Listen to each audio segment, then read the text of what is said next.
उपस्थित पवित्र आत्माओं, माताओं, बहनों, कभी कभी मेरे मन को बड़ा दुख होता है। क्यों? जब मैं छोटे छोटे बच्चों को नशे की हालत में देखता हूं, बहुत कष्ट होता है सचमुच। जब मैं उनकी दिनचर्या गलत देखता हूं, मैं ही दुखी नहीं होता, आप भी दुखी होते होंगे। हमारे जो घर के बड़े लोग हैं, बड़ी आयु के लोग हैं, माताएं हैं, दादाजी हैं, या आप माता पिता हैं, आपका मन भी बहुत परेशान होता होगा, बहुत दुखी होता होगा, क्योंकि बच्चे विकास की ओर नहीं, विनाश की ओर ज्यादा जा रहे हैं। क्यों? देखो, एक तो ब्रह्मचर्य की शिक्षा बच्चों को नहीं मिल रही।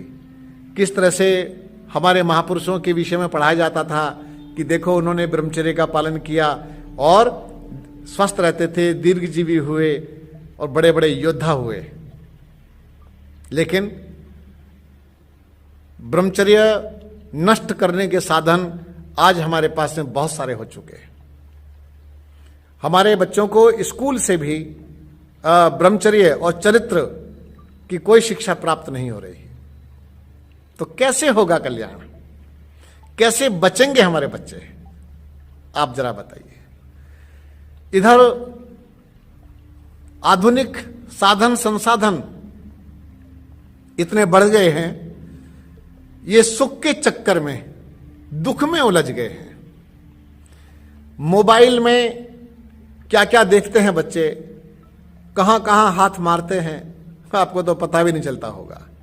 छोटे छोटे बच्चे ऐसी बेहूदी बेहूदी चीजें देख रहे होते हैं कि जिनका कोई लेना देना उनके जीवन से है नहीं। तो लेकिन फंस गए बच्चे, और टेलीविजन के माध्यम से ऐसी सी चीजें परोसी गई कि जो बच्चों के लिए खतरनाक हो गई। मैंने एक आंदोलन चलाया था पहले, जिसका नाम था युवक युवती रक्षा आंदोलन, boys and girls defence movement. यह आंदोलन मैंने चलाया था, लेकिन मेरे अपने ही लोगों के कारण वो आंदोलन रोकना पड़ा मुझे बीच में ही।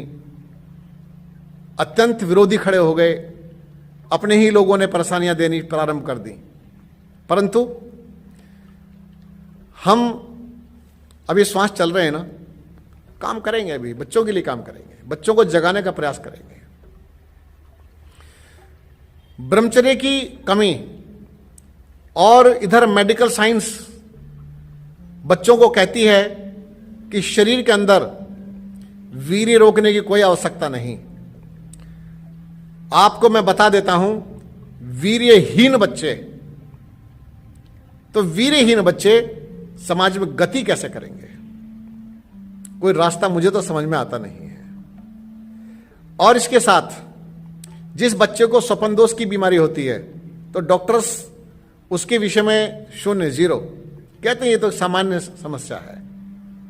लेकिन उस बच्चे से पूछ करके देखो कि जिसे ये रोग लग गया, धात का रोग लगा हुआ है, अब वो कैसे जी रहा होगा?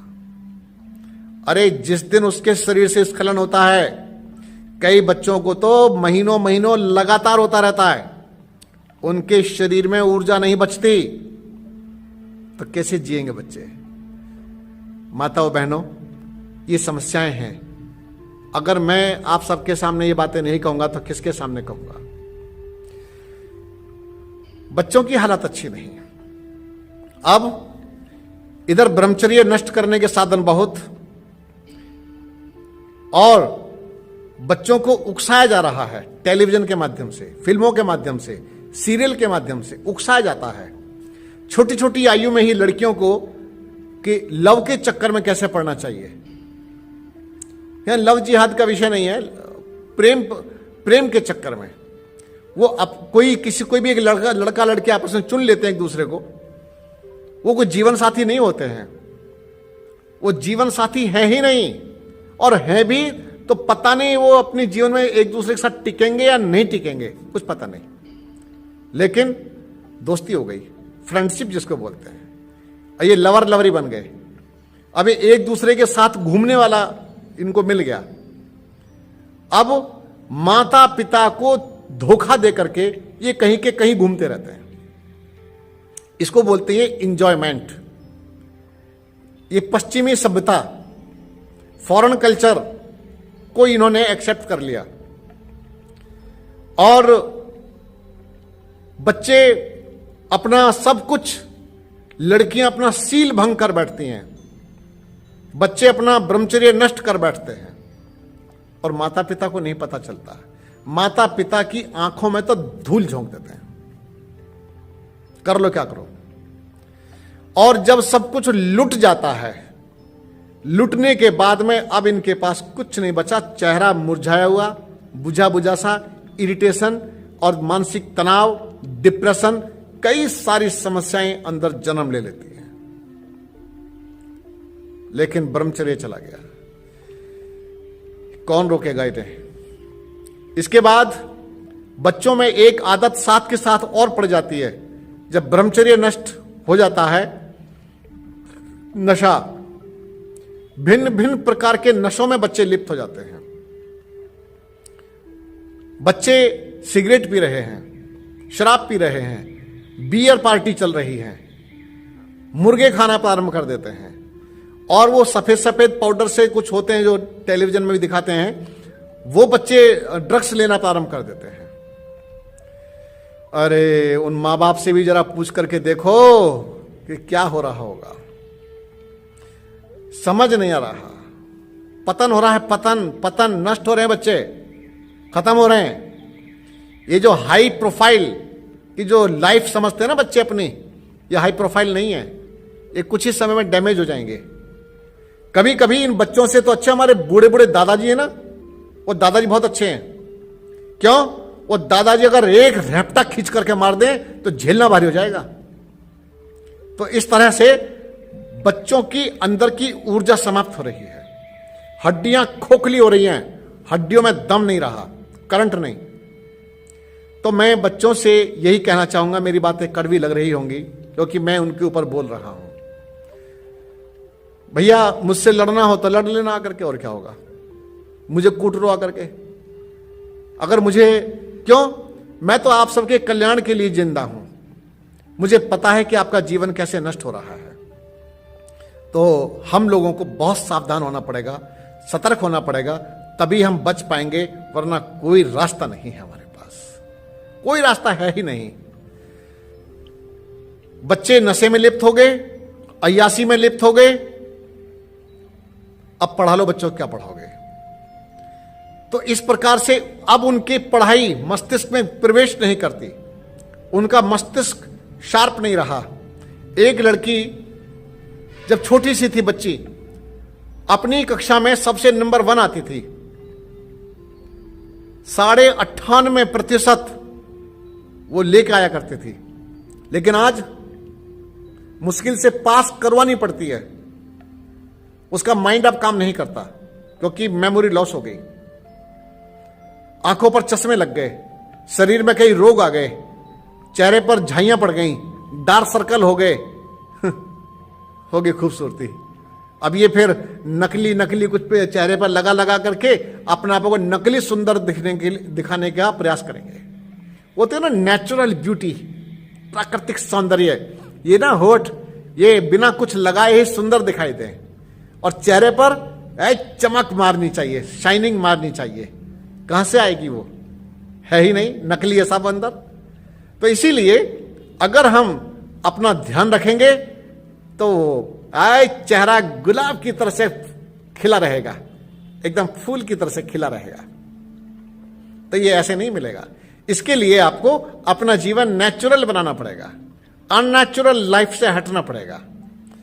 और अगर तुम फंस गए हो तो निकलने का प्रयास करो।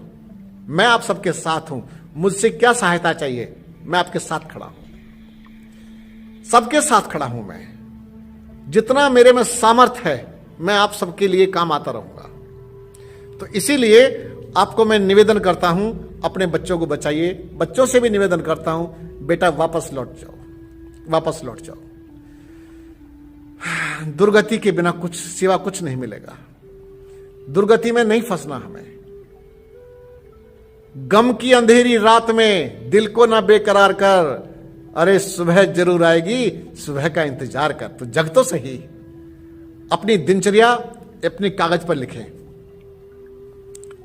कागज पर एक दिनचर्या लिख लें, एक डायरी लाकर रखें और दिनचर्या बढ़िया सी बनाएं और बाकी सब जो पुरानी दिनचर्या थी सबको तहस नहस कर दीजिए। कुछ नहीं रखा, उस लाइफ ने केवल अंधेरा दिया और अब चलना है उजाले की ओर। असतो मां सद्गमय तमसो मां ज्योतिर्गमय मृत्योर्मा अमृतम गमय। हम अविद्या से विद्या की ओर चलेंगे, प्रकाश की ओर चलेंगे। असतो मां सद्गमय, और असत्य से सत्य की ओर चलेंगे, अंधेरे से अंधकार से प्रकाश की ओर चलेंगे, मृत्यु से अमरता की ओर चलेंगे। उधर चलना है हमें, वही तो मार्ग है, उस मार्ग के बिना क्या है। तो वापस लौटे और अपनी दुनिया को संभालें और अपना जीवन बहुत अद्भुत बनाएं, शानदार बनाएं। जो हमारे वैदिक ऋषि थे उनकी भांति हमको तैयार होना है। हम देखो बड़े बड़े महापुरुषों को आदर्श मानते हैं, भगवान बुद्ध को भी मानते हैं, तो बुद्ध के जैसे चेहरे पर कुछ दिखाई तो देना चाहिए। भगवान महावीर को मानते हैं, भगवान महावीर जी के जैसा कुछ तो लगे। अरे गुरु नानक देव जी को मानते हो, कौन है गुरु नानक देव जी की जैसे तेज, कहां है? भगवान राम, जय श्री राम अंदर जय श्री राम तो बोलो, लेकिन भैया अंदर से सुधार भी करो। राम जी की जैसा कुछ आदर्श भी तो बने, तभी तो रामराज होगा। जय कन्हैया की, अब कन्हैया लाल, अब कन्हैया लाल तो बनना चाहते हो, लेकिन उनके जैसा कुछ आचरण तो करो। जब तक महापुरुषों के अनुकूल उनके जैसा आचरण नहीं करोगे तो वो सुगंध भी नहीं आती। इधर महर्षि दयानंद सरस्वती जी की जय, और एक किताबों में पढ़ पढ़ करके जय बोले चले जा रहे। ऐसे जय होती है क्या? जय कब होती है? जब हम बिल्कुल वैसा ही जीवन जीना प्रारंभ करते हैं। और कहते हैं कि दोनों पर एक बात लागू होगी। देखो मैं अभी बताता हूं। बैठोगे आग के पास जाकर, ये बचपन में सुना था मैंने, बैठोगे आग के पास जाकर तो उठोगे कपड़े जलाकर। माना कपड़े बचाते रहे तो बंधु सेक तो खाते ही रहे। हां, अब इसके दोनों अर्थ आएंगे। आप जैसी संगति में बैठोगे, जिस जिस प्रकार के लोगों के पास बैठोगे, वैसा ही वैसा प्रभाव आना प्रारंभ होगा। जो लोग महर्षि दयानंद सरस्वती जी को मानते हैं और उनके जैसा आचरण बनाने का प्रयास करते हैं तो वो गुण आने प्रारंभ हो जाते हैं। अब जो लोग गुरु नानक देव जी को मानते हैं, मानने का मतलब है उनके अनुसार कर्म करना। उन्होंने कहा कि मांस नहीं खाना तो नहीं खाना, शराब नहीं पीना तो नहीं पीना। तो जिन जिन महापुरुषों के अनुसार आप जीवन जीते हैं तो वो सुगंध भी आनी प्रारंभ हो जाती है।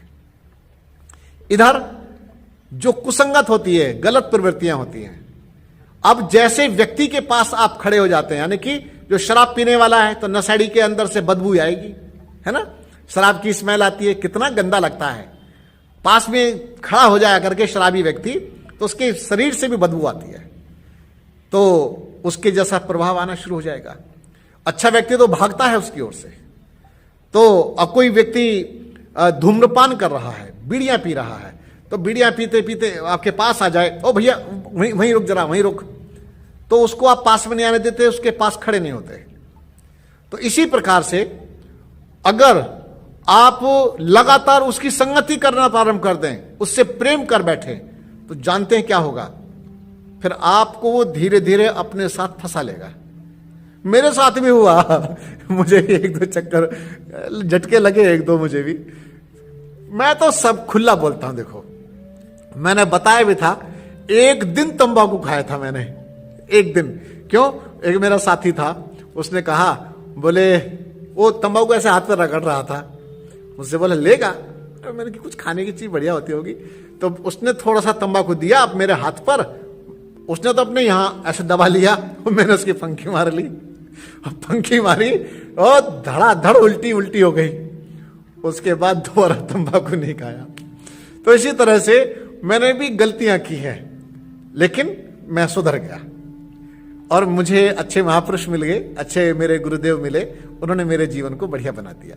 तो वापस लौटे, अभी भी समय है और समय निकलने के बाद ऐसा नहीं हो कि घर में आग लग गई और कुआं खोद करके आप आग बुझाएंगे। जीवन नष्ट हो गया, उसके बाद आप चले अपने जीवन को बनाने के लिए, अरे वहां चला जा, वहां चला जा, वहां चला जा, वहां क्या करेगा वहां जाकर के? तो पहले से सुधरो, पहले से अच्छा जीवन बनाओ, तो आपका कल्याण होगा। बहुत बहुत धन्यवाद, शुक्रिया। ओम सबका कल्याण हो। स्वस्ति।